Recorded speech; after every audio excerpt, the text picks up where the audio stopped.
Hey guys, fishing and stuff. Today we're making a rod holder for a pontoon boat. That thing's pretty dang tough and it's awesome, so stick around. Today, we're building a rod holder for a pontoon boat. I've had a lot of people request rod holders for a pontoon boat. And this rod holder I'm making today is so awesome because you don't have to drill any holes in your boat. Some people use their pontoons like a fun boat. I mean, you might want to go tubing or take the family out.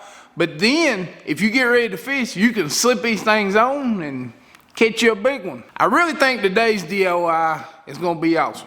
And speaking of DIYs, if you ain't been on my channel page, go over and check it out. I got a long list of DIYs that'll help you save some money. And if you see something you like, click the subscribe button and click the bell so that YouTube will notify you when I post and you can watch them. And subscribing is totally free. You just need an account. Anyway, let's get started on this DIY. Okay, for this project, I'm using a piece of 1.5 inch square tubing. And you don't need a lot of it. I have a piece about 12 inches long, and as you can see, it's about 1.5 inch. Now, the reason I'm using 1.5 inch square tubing is because the inside dimension of it is 1.25 inch, and that's exactly what we need for this project. We're gonna cut us a piece off of this square tubing about 1.5 inches long. Now, you can use a cutoff wheel on a grinder. This is just a cheap Harbor Freight grinder, and you can get a cutoff wheel and put it on your grinder and it'll cut this stuff just fine. I'm using my bandsaw that I made, and I have a video about it if you want to make one. But a bandsaw like this just allows you to control the cut better. It's a little bit safer. It may be a little bit faster, maybe not, but a cutoff wheel will work just fine.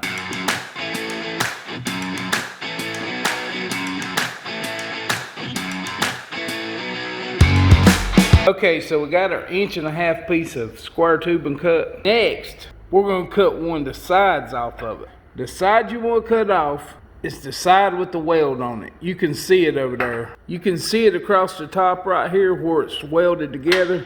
And you can see it down through there. It looks like a little bitty TIG weld. That's the side we're gonna lose. And we wanna keep this whole side and this whole side. We just wanna cut this little part out.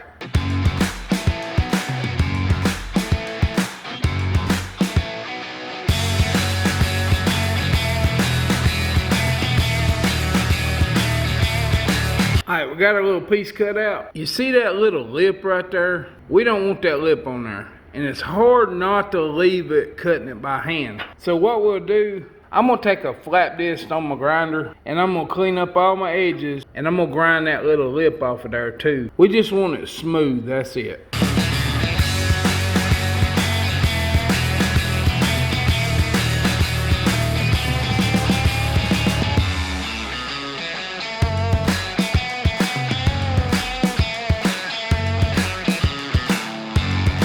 Okay, so I got this piece cut out, got the side with the weld cut off of it, and I cleaned it up. When you're cleaning it up, if you're using something like a flat disc, make sure you get your pair of pliers to hold it because it'll jerk it out of your hands and hurt you. Now you see what I meant about the ledge, how I was gonna sand it down? Now it's smooth on both sides, and that's what we want. This is the piece that I cut off of here. I mean, it was right there, you know. But I'm gonna clean this up and I'm gonna reuse this piece.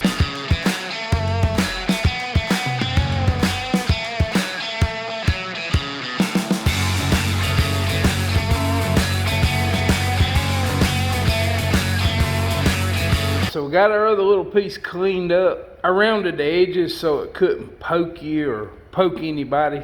But we're gonna take this piece and it's gonna go on top of this piece. And I'm gonna weld this on, but first I gotta drill a hole in here.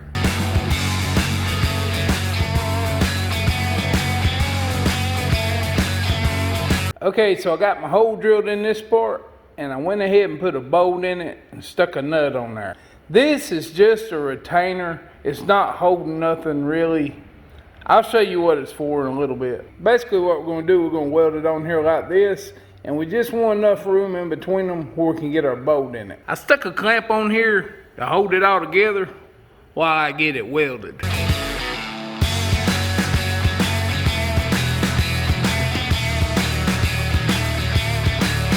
Now we got our bottom welded on. It ain't beautiful, but the batteries in my weld helmet went dead and I kind of got flashed a little bit. But it ain't got to be super strong. When you see what it's for, you'll understand. Now we can put our bolt through it. What this is our base for a rod holder. And it's finished. Well, sort of. Next, we're going to have to make the rod holder for this right here. For the rod holder, I'm going to use a piece of conduit. And I actually have this left over from a video I made. And it worked really good for rod holders. The video I'm talking about is where I made the rod rack that fits in the back of a pickup truck. I made it where it went in the track system. But this is the conduit that I used on that video, and I had a little bit left over, so I'm gonna use it on this project too. And we're gonna need some of this 3/8 rod.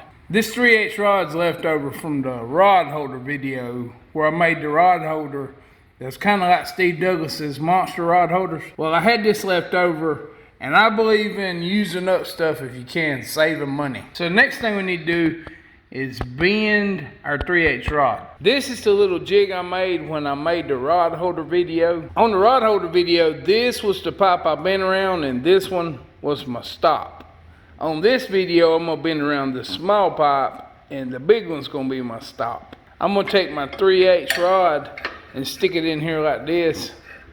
This pipe will be the stop. I'm gonna bend it around this one. The first thing I need to do is figure out what angle I'm wanting. And I'm thinking I want it to come up about like right in here. So I'm gonna draw a line to kind of help me know when to stop. I'm gonna use some MAP gas to heat my rod up so I can bend it.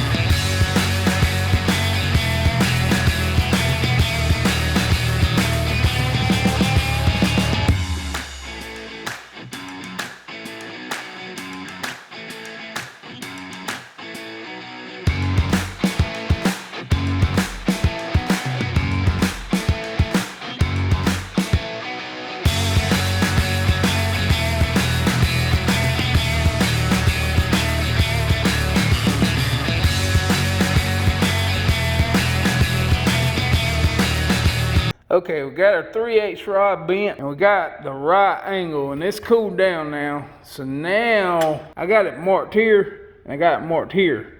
Now you can mark yours wherever you want, the way you want to build it. That's where I'm gonna cut mine off at. So I'm gonna cut that so I can get it welded.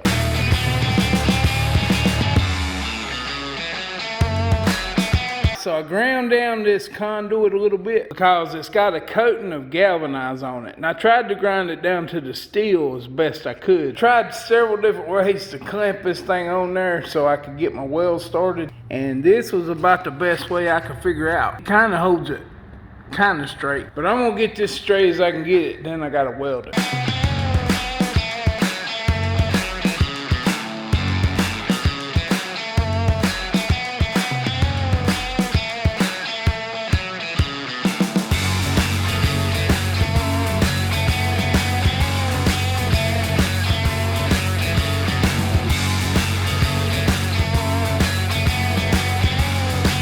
You see how it burnt the galvanized coating off on the inside?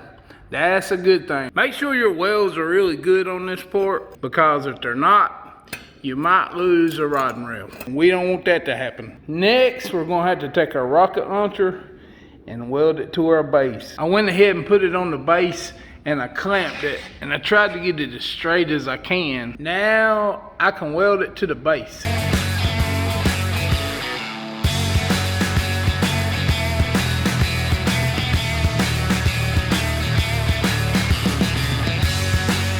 And when there we have it, a finished rod holder. Well, it ain't finished yet. I gotta clean it up. I still gotta paint this, and I gotta plastic dip some stuff on it. That there rod holder turned out awesome. But now, I'm gonna give you a simpler version. I'm gonna show you how you can make a base for a rod holder like this.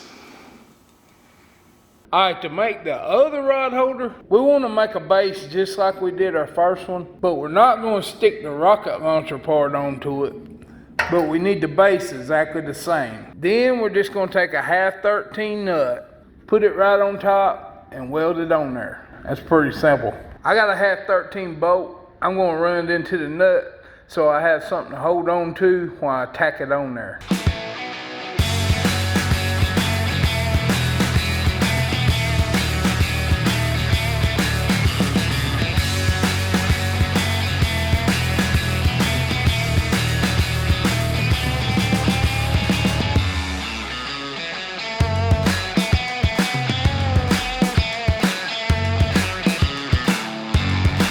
Now I got my nut weld on and I cleaned it up some. And now you can put a rod holder in it. And that's another way you can make you a rod holder for your pontoon boat. We got the rocket launcher and we got the rod holder. The only thing that's left, I'm gonna paint this tube and this arm right here after I clean it up. And then we're gonna dip the base of them in plastic dip. That way it slides on your rail, it won't scratch it, and it'll make it hold on a little bit tighter. So our rocket launcher's dry now. I sprayed it with some bed liner, and it ain't beautiful, but I like that rough texture. Plus that texture is really durable, so it seems to last a long time.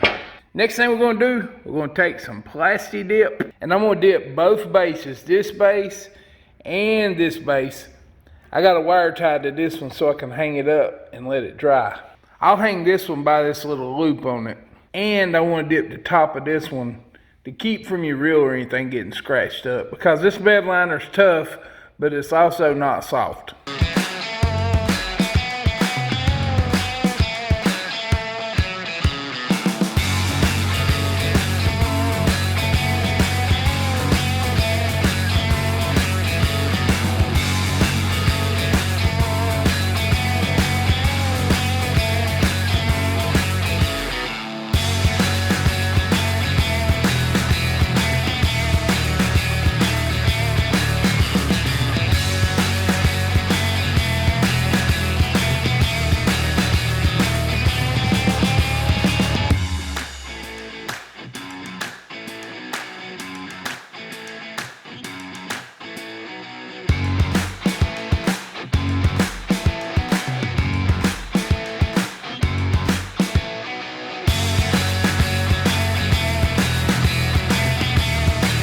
So basically, in a nutshell, I dipped this and I hung it up on a little bungee I stretched across from my toolbox to my weld table. I got cardboard on the floor so it can drip on it. I hung the other one up like this after dipping both ends. I'm gonna let these dry and then we'll finish it up. These two rod holders turned out pretty dang awesome. I got a buddy that does YouTube as well, and he don't live far from me, and he happens to have a pontoon boat. So we're gonna go over there and we're gonna try them out. The friend I was speaking of, his name's James Smith, and he has a YouTube channel called Patriot, Catfishers of America. I'll leave a link to his channel in the description box and you can go over and check it out. Like I said, he's got a pontoon boat.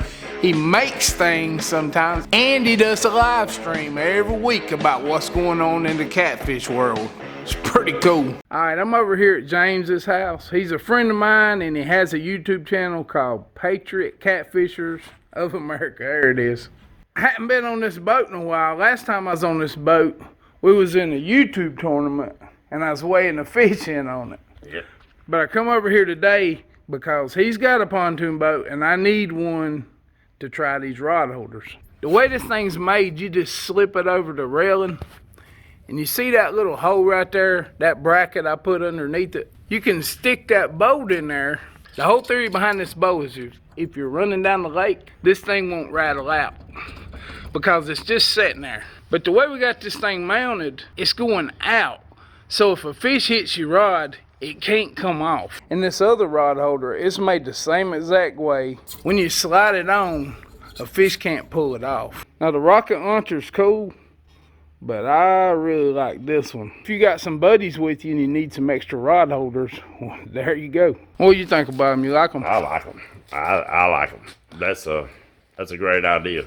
Well, I'm gonna get James to try these out, and he'll make a video, and I'll link it to it when he gets it done. Then you can see how they work on the water. That'll work. Now we're gonna check how strong it is. That thing's pretty dang tough. It bends, but it won't give. Yeah. Well, those rod holders turned out, you know. Now that right there is awesome. Right. I really do like them, and I think you will too if you make you some. I was thinking you could use aluminum and the aluminum weld like I did on this rod holder video. That might work too. Don't forget, guys, if you like this video, then click that like button. And if you ain't subscribed, then get on that. Click subscribe, people. What you waiting on? What you waiting on? And as always, I appreciate you watching, and I'll see you on the next build.